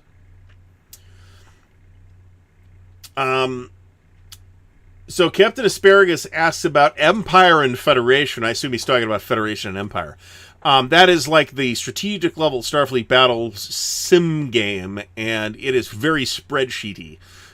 If you don't want a very spreadsheety game, I would stay away from it. If you like the spreadsheetiness of it, and or the idea that everyone playing the game has their own laptop to do their own production on Excel, then Fed and Empire is very attractive. I like paperwork, so it's actually okay by me. Nordic Maelstrom asks on my opinion on Brazen Chariots. So there's some video of me playing Brazen Chariots in the channel. My current thinking on BCS is a bit different from I didn't hate it or anything like that, so don't get that impression. But I was a little less high on it at the time than I was now, and part of that is that there have been some revisions to the rules. The 2.0 BCS 2.0 rules are more stable now. They were released first in Brazen Chariots, and then I think in Panzer's Last Stand as well. I have a very high opinion of that series. I have a less interest in the North African desert stuff than I do in some of the other topics, like Panzer's Last Stand, which is, Operation Conrad. Those are interesting. The desert stuff is less interesting to me. So if you are into that, I do think that the scale of Operation Crusader... So, Brazen Chariots is Operation Crusader, okay? And there's kind of a lot of game there. In Baptism by Fire, which is Kasserine Pass, there's a lot less game there, if you know what I mean. It's a smaller game, and this is not just a function of size, but I think it's situationally less interesting than Crusader is. But Aracord is one. I think it's one map, 2 counter sheets, but they're 5/8-inch counters, so it's going to be the optimal introduction to BCS. Carl Fung, who is I think Dean is the honcho of the BCS series at the moment, but Carl's kind of his right-hand dude, as far as I can tell, did a state of BCS, and there's a whole bunch of very interesting-looking BCS product coming in the pipeline. The next of which is probably going to be Test of Faith, which is Arab-Israeli Wars, which I'll buy to support the series, but I'm not into topically. I might even play it, but I'm not super into it as a topic. Matt Taylor mentions Across 5 Aprils. That's the old Victory Games Eric Lee Smith title. And it's... So I haven't played it, but I have played Battle Hymn, the current Eric Lee Smith series from Compass. And my understanding is that Battle Hymn is heavily informed by Across 5 Aprils. I felt like Battle Hymn has a scale thing that I just don't like. In that I think there's no stacking, you kind of don't have a lot of pieces to work with. I've only played the Gettysburg one.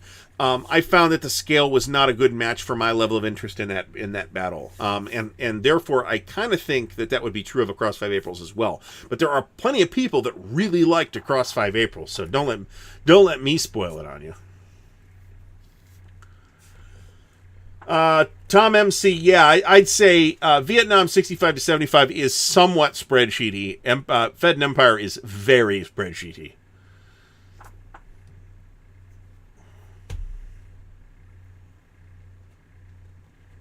Are we really talking about ska in the chat, which is fine. Madness and the English Beat I was kind of into. The Specials I've heard of them, but I'm not sure I've actually heard any of their music. Maybe I have. Stigler's going on and on about the horrid production values of BCS. We've already covered that I don't agree with his evaluation on that. Brazen Chariots does have a lot of scenarios. Baptism by Fire has a lot of scenarios. Dean's games tend to have a lot of scenarios, which is great. James Whitmer mentions avoid the first edition BCS rulebook. He's absolutely right about that. Go right to the new one. Just use that. There are some... If you look at the changes between the current rulebook, which is the Panzer's Last Stand rulebook, and the first rulebook, which is the Last Blitzkrieg rulebook, the differences will look small, and they're not.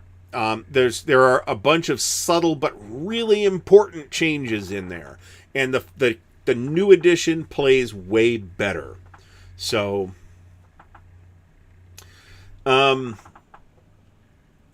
Jeff Beeler says OCS Luzon will be the next intro game. Yeah, that's true. I think it's going to be in a magazine, but they need articles to fill out the magazine, so whenever that gets published.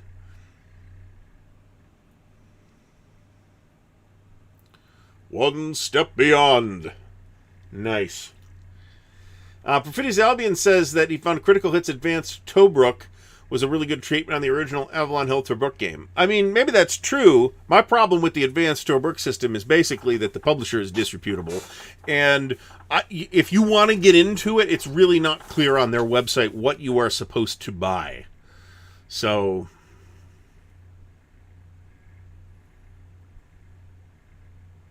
I just picked up this... Speaking of bands, I just picked up this shirt from Vandergraaf Generator because I was reminded, after not having listened to them for several years, that I really like Vandergraaf Generator. So...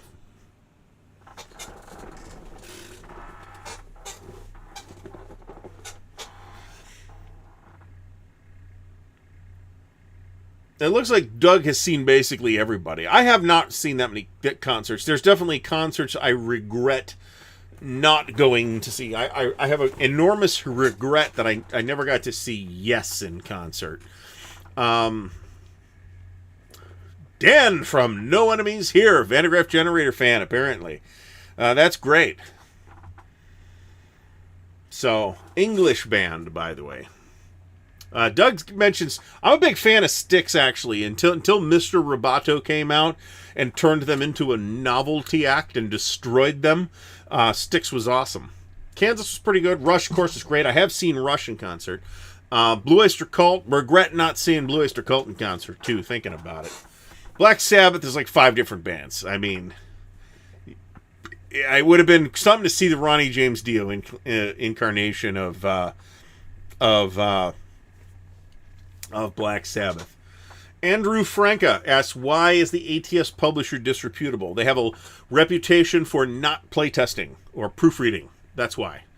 Now, that is not necessarily accurate with their current stuff. I don't know. But there's a lot of folks, I'm not alone in this, in assuming that their reputation from back in the day for producing slipshod ASL third-party stuff still holds true today. That may not be true. So I really am not commenting on any specific product from Critical Hit. I'm only saying that their reputation is that they produce slipshod trash. Peter Bergs regrets missing Hawkwind on tour, which would have actually been awesome. Would have been even more awesome to see them performing with Michael Moorcock. But missing out on the Bananarama and Cyndi. I do like the one Bananarama song. Don't really like anything that Cyndi Lauper did, to be honest.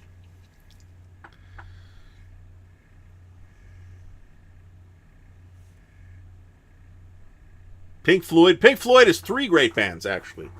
There's the Syd Barrett Pink Floyd, there's the Roger Waters Pink Floyd, and there's the David Gilmour Pink Floyd, and they're really 3 very different bands. And I like them all, actually. Doug saw BOC and Black Sabbath. That would be fantastic, yeah.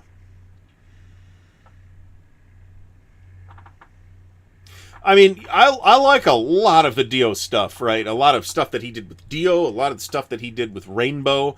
I really haven't really listened to much of the Dio Sabbath stuff, to be honest. It's on my list of things to do. Tears for Fears is not technically a one-hit wonder, but they only had one good song. So, sorry. I like some Tangerine Dream. Tangerine Dream's pretty good. I have Chronicles Live, actually. It's weird.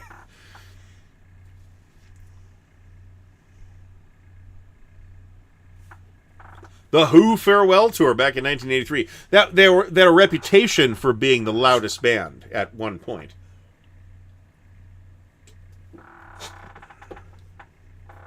AC/DC.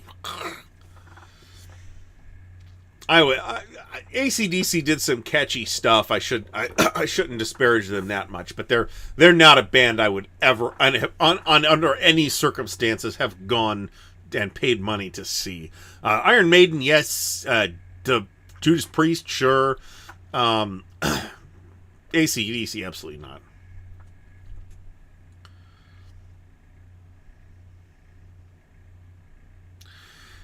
William Aarons asks, am I ever tempted to take a better map from one game on a subject like the Napoleonic Wars and use other components such as the rulebook and counters from another game on the same era?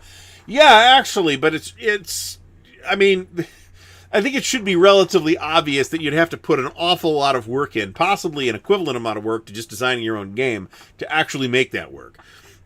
So, you know, it's a thought that people have, I think, but I'm not sure how well it works without a significant amount of effort being put into it.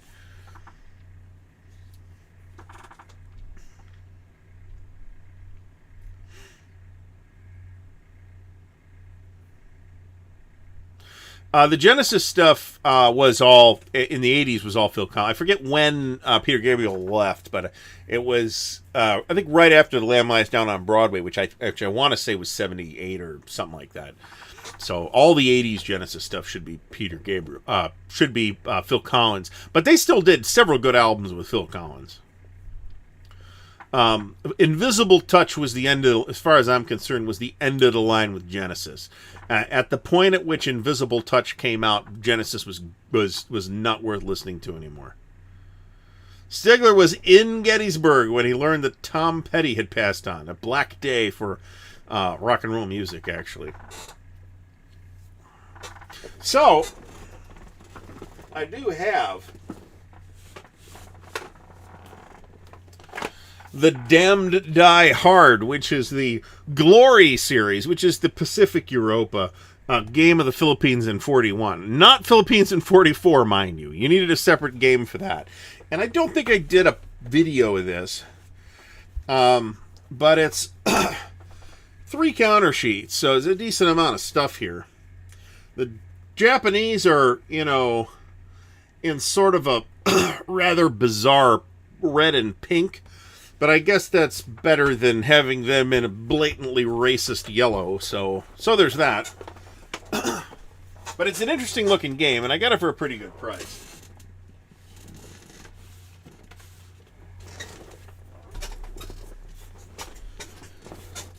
Oh, I don't mind Sussudio, actually. I forget what. There is a really atrocious Phil Collins song that I will literally turn the radio off. In the Air Tonight, something like that. Is that the name of the song, or was that with Genesis? Fucking terrible song. No, that's a Phil Collins solo song. Man, I hate that song. I listen, everybody says they have eclectic musical tastes. I have a lot of weird stuff. So I don't feel like I'm that eclectic, to be honest. But I do listen to a lot of pretty weird prog rock, so there's that.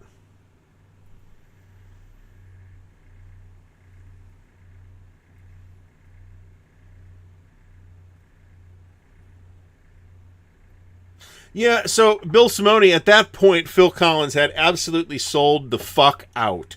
But in fairness, Peter Gabriel had also sold out. I'm not sure who sold out first. That is a fist fight those two gentlemen can have amongst each other. But they both did Disney soundtrack stuff.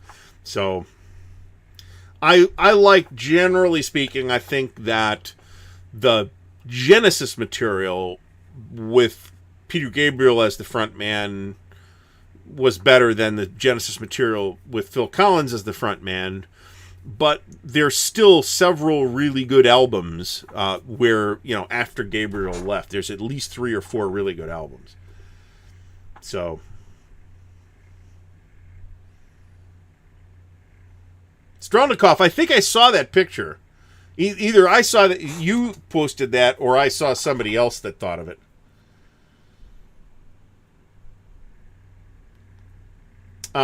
Phil Collins singing In the Air Tonight makes me want to drive into the garage, close the doors tightly, and keep the car running. So, I have not played Bob Moriarty, first of all, welcome to the stream. I have not played Hell's Highway. I do have a copy. I picked up a copy a year or two ago. New England Simulations is redoing it under Mr. Butterfield's supervision. I'd wait for the redo. The game's got a good reputation. It's supposed to be good, but the counters are maybe the worst counters I've ever seen in wargaming. They are bad. They are the absolute nadir of Victory Games counters. Tiny print. They're just terrible counters. I'd honestly wait for the new one. Half-Ass Gaming, Susie Sue. I was not really into that. Later on, I kind of got into a goth band called... I was never really into the goth stuff. But I got into a goth act called Fields of the Nephilim, which to my ear sounds like kind of like prog goth music. I thought it was pretty cool. Otherwise, there's some good songs by the Smiths and some good songs by...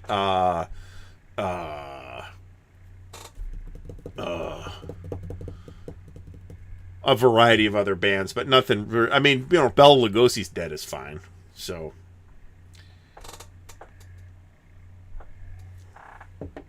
The Cure did some pretty good stuff. But I didn't think The Cure was all that gothy either. So,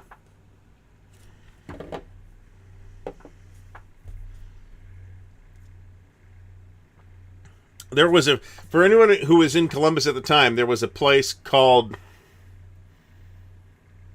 what was it called? There was like a goth nightclub.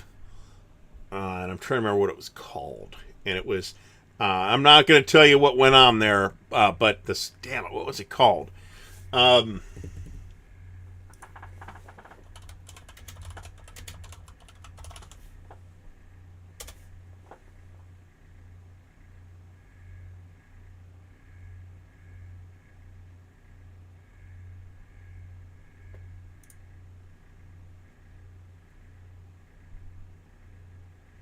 I forget.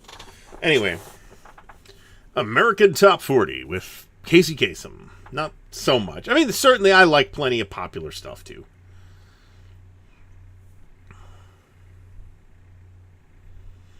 Hizzy Cat Studio, that's fairly eclectic. The Ramones was an act. I was never into punk particularly, but in recent years I've actually come to appreciate the Ramones quite a bit. The Sex Pistols, I think, were untalented bums, but the Ramones were actually, I think, quite good.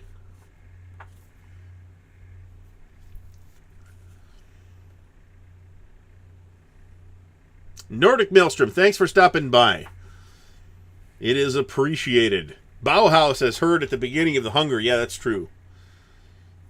Oh, the Kenny Loggins. Oh, man. I'm not... Oh, boy. No, not Mustard's. Mustard's... My place has been gone for 30 years now. Dave 1013. I don't have an update on shipping status for A Most Fearful Sacrifice. I got to think it's coming pretty soon, but... the Clash, I did like the Clash, but I didn't really...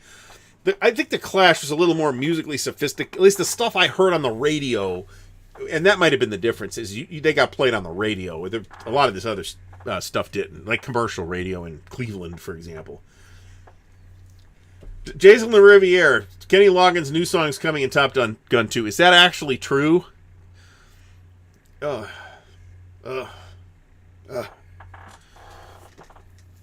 of the reasons I strongly disliked Top Gun is because of... I'm actually kind of interested in seeing the new one, but one of the reasons I dislike Top Gun is specifically because of Kenny Loggins. Because, boy, I hate Kenny Loggins.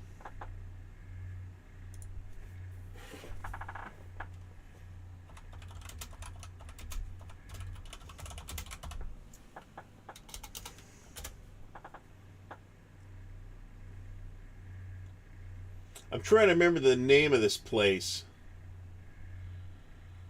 that was in Columbus. And it's just not ringing a bell.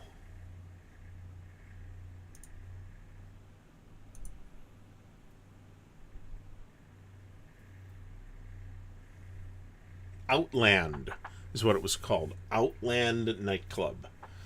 So if you'd ever been there, I bet it was memorable. Let me put it that way. The great rock and roll swindle, the Sex Pistols. I completely agree. London Calling's a great album, actually. Half-Ass Gaming says, better game, Empire of the Sun or Pacific War? I'm going to say that's an apples and oranges comparison, too. I mean, I know that's not a satisfying answer. But Empire of the Sun is, in a lot of ways, built on some of the same ideas as Pacific War, but it streamlines them tremendously and makes the decision space a strategic decision space, whereas in Pacific War, even if you are playing the strategic scenario, you are in an operational decision space. So I think that they're really two quite different games that happen to be on the same topic from the same designer with the same pieces and the same art.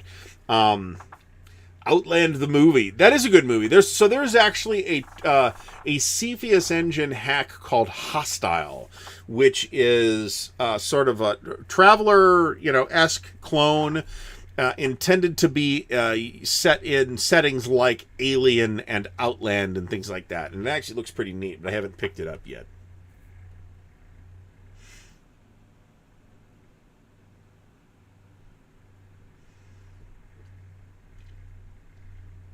We could just go back to Bob Marley. I mean, I do like some of Bob Marley's stuff. David Imperato, I kind of feel like that might have been one of those myths, actually. That was something that supposedly happened, but just like Jim Morrison exposing himself on a stage in Florida, there's no actual evidence that it actually occurred.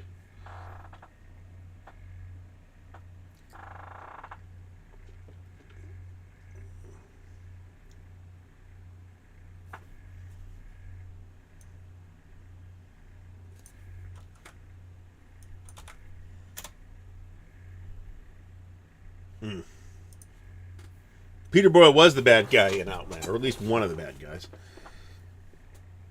I think it's a bit underrated movie. It's got a bit of a... it's got the one bad reputational point where the people explode. You know, you put a pinhole in your spacesuit and you explode, which is, you know, a ridiculous trope. But otherwise, it is actually quite a good movie. Peter Bergs mentions Advanced Pacific Theater of Operations, which is so. These things that the old World War II game that SPI did got turned into PTO and ETO, and these are the deluxe versions. And then Decision later did deluxe advanced versions of these that bloated the whole thing. I actually have these two for a reason. I think these are actually kind of worth exploring. The ETO and PTO stuff that Decision did, that might be true of those as well. But the amount of effort that needs to go into that exploration is, I think, too much. And by effort, I mean Advanced PTO has over 200 pages of rules, which I think, or something like that, which is ridiculous. And then there's the trial of actually obtaining a copy of Advanced ETO. So, Rick Cox looking at trying Lava Tie. Any recommendations? I would stay. So I'm not the right person to ask, but I do know the right person to ask. And I think what they would say is stay away from the Marshall Enterprises material because they are game kits rather than finished games. And as many problems as say Clash of Arms might have with, you know, errata and stuff, it's nothing compared to what Marshall Enterprises is doing now. So I would look at whatever Clash of Arms has available. I think they do have Quatre Bras available, and it's relatively small. It's not that big of a battle. That's probably the one I would look. If I was going to do a Labatt game, that is probably the one I would look at. Old Lady Blaze thinks SPI games are underappreciated today to some extent. To some extent, I agree with that. To some extent, I think that we nostalgically overrate some of them too. War in Europe's one of those, frankly. And, you know, it's here it is, right? I paid, actually, I got it for a pretty good price. But it's, you know, it's a game that's probably doesn't live up to its reputation. But some of those SPI games, particularly the smaller ones, some of the magazine games, hold up really, really, really well, and I think aren't properly appreciated today. So, Russ Schultke Streets of Stalingrad update kit. I don't know anything about that, John. Is that different from the Stalingrad, the city thing that he was showing off at Winterfest? Because if it is, then I don't know anything about it. But I didn't talk to Russ at that event, so. And that's another thing. That's why I would say buy Quatre Bras and use whatever rule book is in the box, and just insist that those are the proper rules. Because there are alternate rules sets.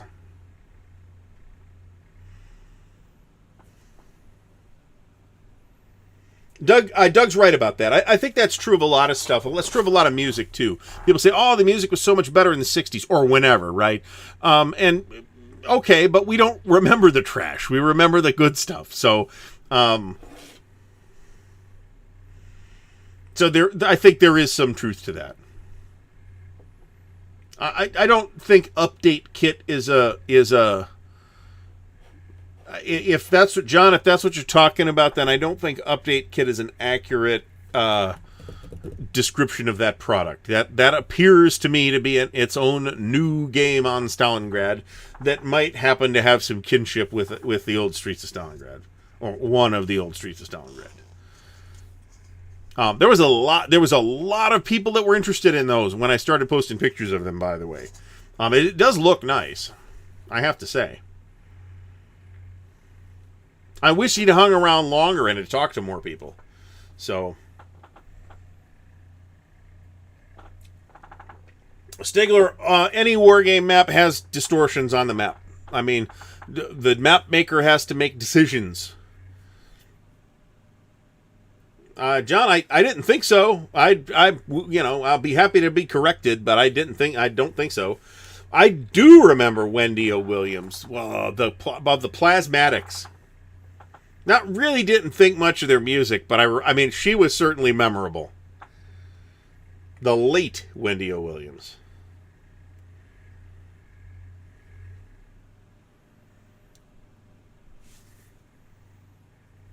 And Outland is very much High Noon in space, by the way. So I think that's fair.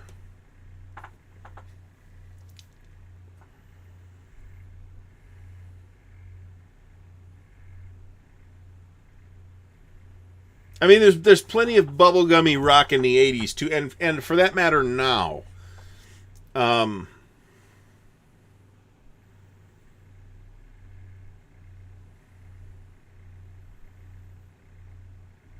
I've been thinking for the last couple of minutes about this Richard Gere conversation that's been happening in the chat, and I'm not sure I can remember ever having been impressed with a performance of his. Let me put it that way.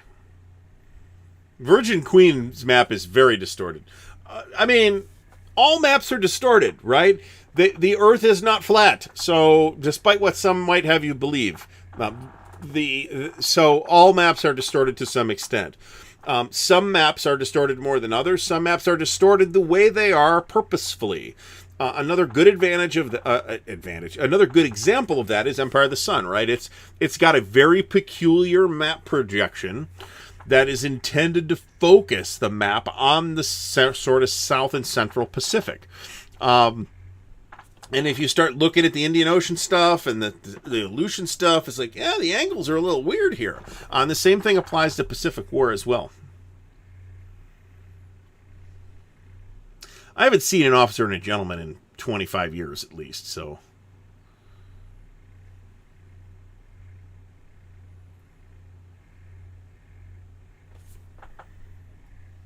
There's plenty of examples of replacing existing movies and still getting a good movie out of it.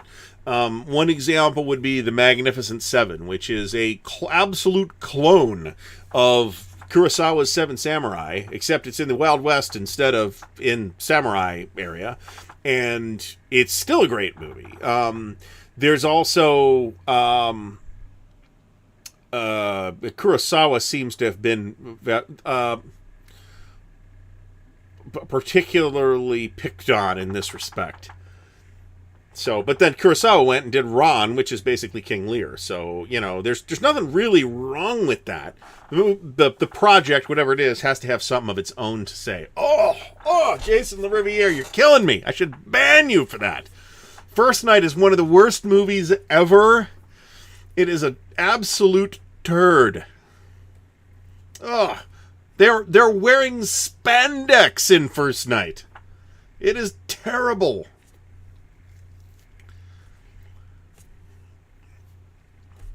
I loved Yul Brynner, and he was great in The Magnificent Seven. Yeah, that's probably my favorite Yul Brynner movie. I mean, he was pretty great in the Ten Commandments too, though, to be honest about it. Yojimbo and A Fistful of Dollars, that's absolutely right. Drew Detterer mentions. Battle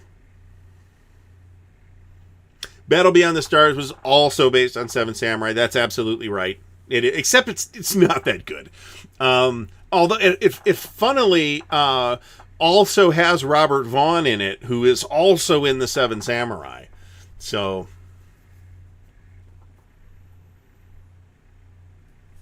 I don't hate Battle Beyond the Stars, but it isn't what I would call a good movie.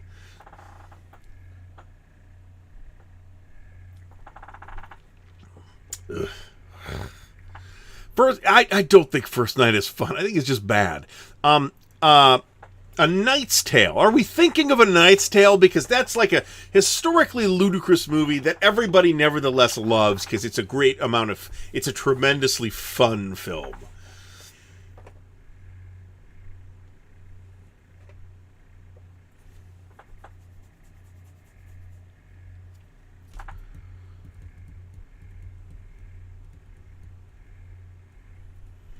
Drew Detterer says that Ken Watanabe did a remake of Unforgiven set in 1880s Japan. That'd be super interesting to see, actually.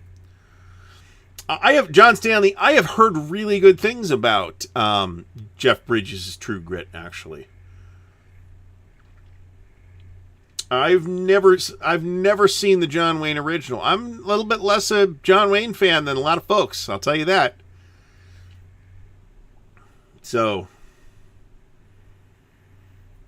There are certainly some John Wayne movies that I do like, but probably my favorite John Wayne movie is probably The Sons of Katie Elder.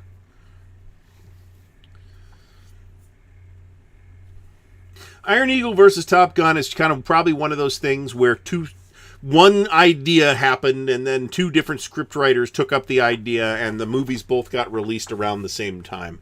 That is a thing that also happened with Mission to Mars and Red Planet, neither of which was very good.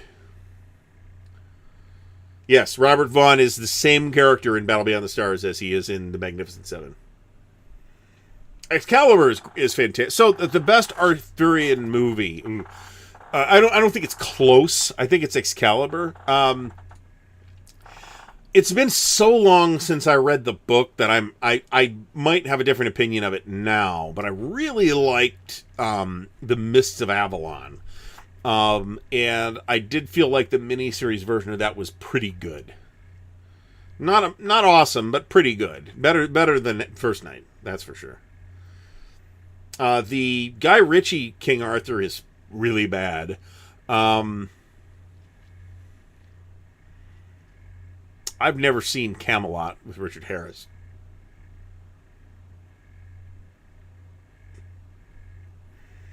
Excalibur is great front to back. I mean, I think it's a really inspired movie. It's really inspired to see that of Boorman to have seen the parallels between Mallory, which is where most of the material. So the Arthurian, the matter of Britain is a thing that is still evolving today, right? And certain parts of it, like Lancelot, didn't get put in until much later. So you kind of got to pick a source and stick with it, unless you don't care, like Guy Ritchie, or you're a genius at synthesizing Arthurian myth from all over the place, like Greg Stafford was. I encourage you to look at Pendragon the RPG if you want to see how that worked. Mostly, I mean, I'm not the big expert or anything, but a lot of what Boorman pulled from is Thomas Mallory's Le Morte d'Arthur, okay? And from that perspective, it's like the best treatment of that particular vision of the Arthurian material. Cheech and Chong's The Corsican Brothers. I actually think that's a bit of an underrated movie. The King Arthur with Clive Owen actually has. It's certainly not the worst King Arthur movie. I think they overplayed the whole "this is the real historical truth about King Arthur." I think that was a bit much, but it's a plausible-ish treatment of that idea, I think. The Celts were kind of ludicrous. I mean, England is a cold country. Keira Knightley is not going to be walking around wearing virtually nothing, especially since she has literally no body fat. Now, I did like Clive Owen. The movie is well cast, generally speaking. But it's not the worst King Arthur movie, let me put it that way. And, of course, the greatest King Arthur movie is, of course, Monty Python and the Holy Grail. I mean, I think we have to say that. John, you haven't seen Excalibur. That's terrifying. It's a fantastic movie. But to see the parallels, where I was going with the Mallory thing before, is that the unique thing about Excalibur is that Boorman sees the parallels between the Matter of Britain and the Nibelungenlied, the German national epic that's the story of Siegfried the Dragon, and that Wagner is based on, and uses Wagner as the music. And it absolutely works. So, Perfidious Albion asks about the best film version of The Three Musketeers. It's the one with Michael York. That is the answer. It's the one with Michael York and a bunch of other pretty awesome people, and Oliver Reed, and I forget who played Richelieu in that. But that is the Clive Owen's good in everything that I've seen Clive Owen in, to be fair. It did have Raquel Welch in it. That's true.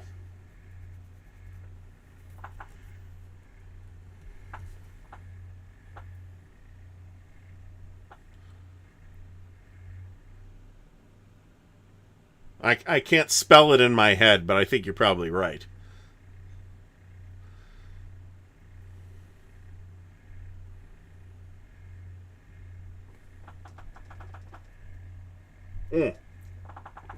Super Solid 64. Charlton Heston plays Richelieu in that.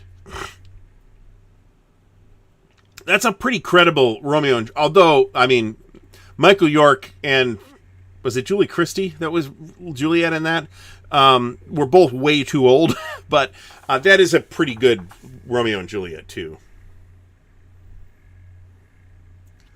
If it's spelled Stigler, if it's spelled like that, it would be lead and not lied, or leet or lied.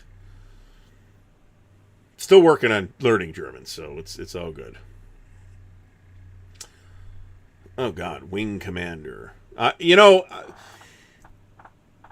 makes me want to talk about Star Citizen, but we're not going to talk about that. First of all, it's 10 o'clock, so we're going to be wrapping up very shortly. But Rick Cox says, procured La Bataille de Quatre Bras, which is, like I said, that is where I would start.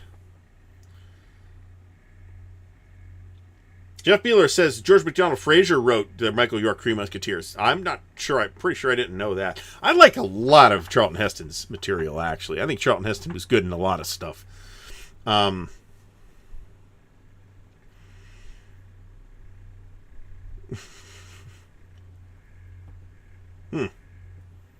Interesting. I'm not sure I put that together. I'm not that far into the Duolingo German. So, which reminds me that I have to do it again tonight. Unless I did it already today, which is possible.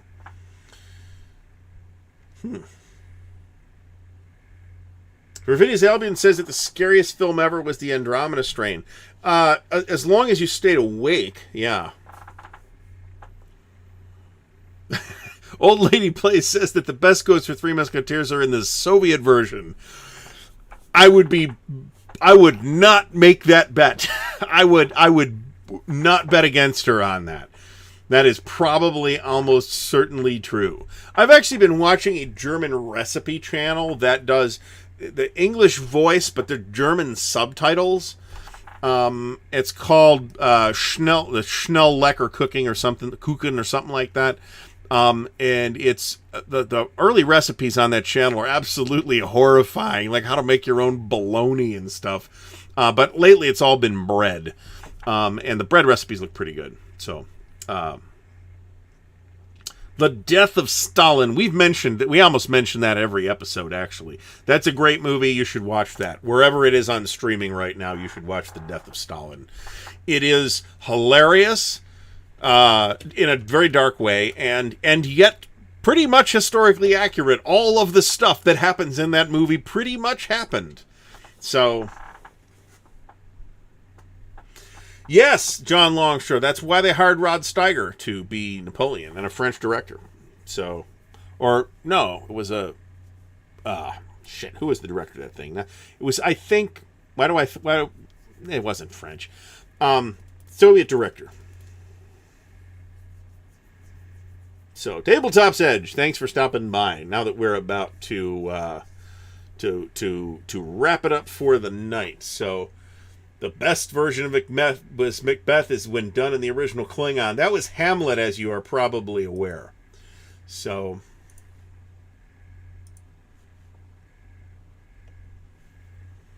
let's take a look. So, I encourage everybody to check out the links in the video description to help support the channel, so please do all that stuff. Looks like we topped out this evening at 123. Not bad, considering that I didn't put the social media post, most of the social media posts out. Bondarchuk was it Bondarchuk or Tarkovsky? I think it was Bondarchuk, actually, that did War and Peace. So, and Orson Welles is in that too, and he's kind of a brief highlight, I think.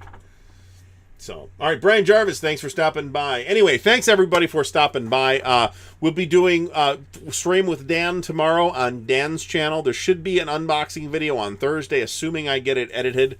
It's likely to be 4 Lost Battles from our friends at OSG. I may do something from BGF, but that's unlikely to happen until at least Wednesday, and it may not happen until the weekend. So there'll be videos coming. So everybody stay tuned and tune in. Don't forget to tune in tomorrow night on No Enemies Here for the stream with Dan.